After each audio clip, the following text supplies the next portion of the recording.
أنزل الفرقان على عبده ليكون للعالمين نذيرا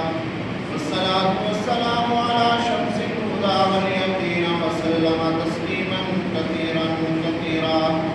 أما بعد فأعوذ بالله من الشيطان الرجيم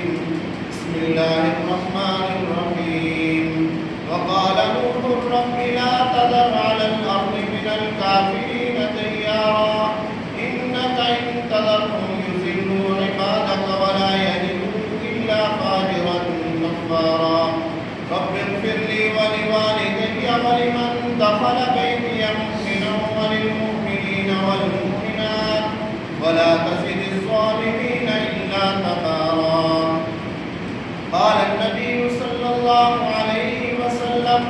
إذا رأيتم الذين يسبون أصحابي فقولوا لعنة الله على شركم صدق الله العظيم وصدق رسوله النبي الكريم ونحن على ذلك لمن الشاهدين والشاكرين والحمد لله رب العالمين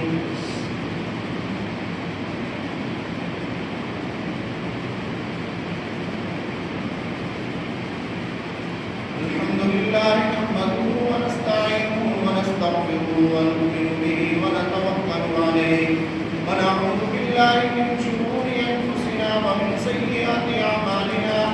أما بعد فأعوذ بالله من الشيطان الرجيم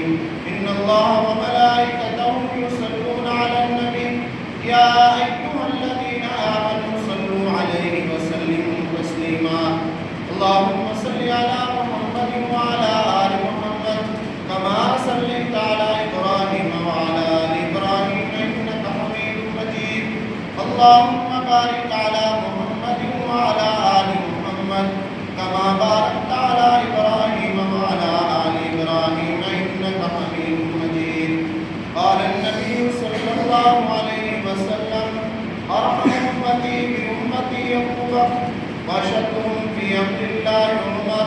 وأصدقهم حياة عثمان وأبوهم علي وفاطمة سيدة النساء أهل الجنة وحمزة وسط الله وسط رسوله اللهم اغفر للعباس وولده مغفرة ظاهرة وباطنة لا تغادر ذنبا الله الله في أصحابي لا تتخذهم من بعدي غرضا فمن أحبهم فبحبي أحبهم ومن أبغضهم فببغضي يبغضهم وخير أمتي قرني ثم الذين يلونهم ثم الذين يلونهم